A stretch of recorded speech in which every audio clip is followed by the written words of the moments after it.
అలా నేను మిస్ రావు. తమిళనాడు ముఖ్యమంత్రి స్టాలిన్ని క్రాస్ చేశారు ఆంధ్రప్రదేశ్ ముఖ్యమంత్రి చంద్రబాబు నాయుడు గారు.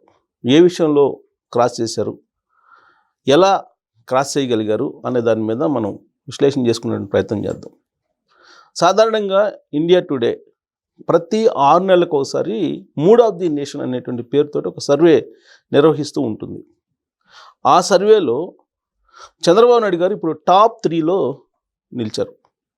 6 నెలల క్రితం చేసినటువంటి సర్వేలో టాప్ 3లో స్టాలిన్ ఉన్నారు.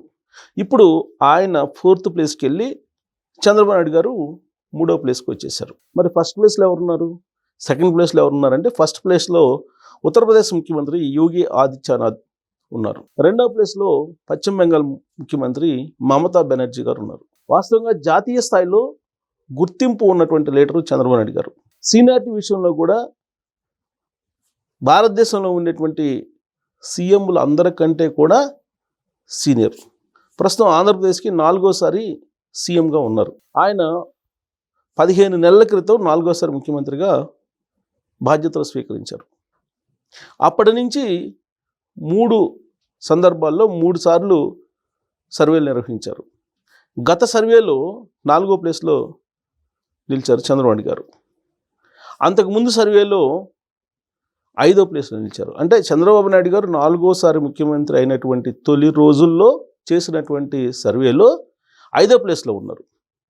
ఆ తర్వాత చేసినటువంటి సర్వేలో 4వ ప్లేస్, ఇప్పుడు చేసినటువంటి సర్వేలో 3వ ప్లేస్లో ఉన్నారు.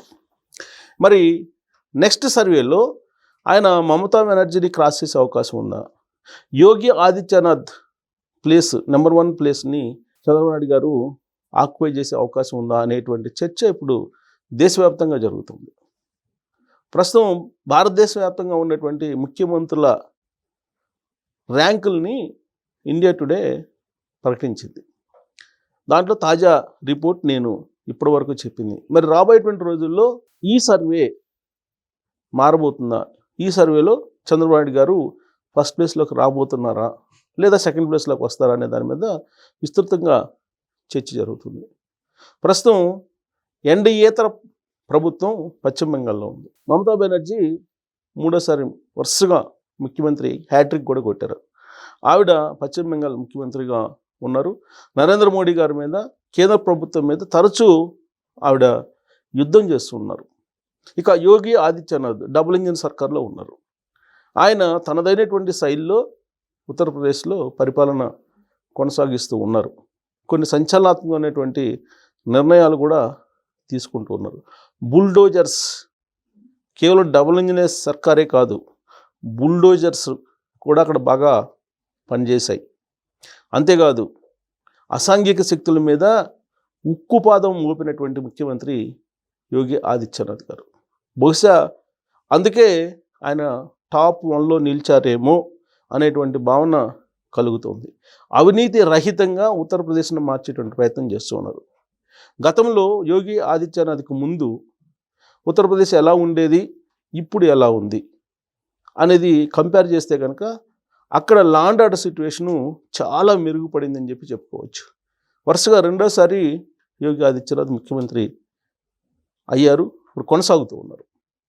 ఆయన హయాంలో అనేక మార్పులను తీసుకొచ్చిన క్రమంలో ఉత్తరప్రదేశ్లో మెరుగైనటువంటి పరిపాలన ఉంది అనేటువంటి భావనకు ఇండియా టుడే సర్వే వచ్చింది.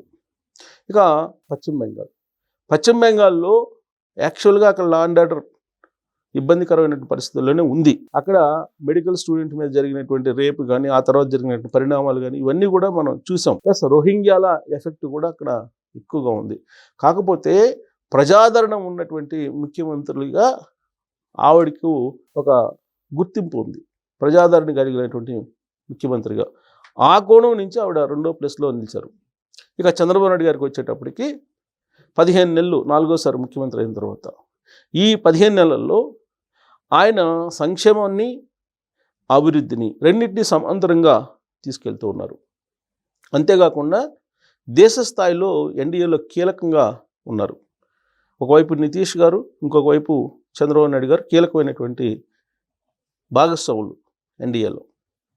ఆంధ్రప్రదేశ్ అభివృద్ధి కోసం చంద్రబాబు నాయుడు గారు తయారు చేసినటువంటి విజన్ కానీ, లేదా ఈ 15 నెలల కాలంలో ఆయన పారిశ్రామికవేత్తలను ఆకట్టుకోవటం, పరిశ్రమలను తీసుకురావటంలో విజయం సాధించారు.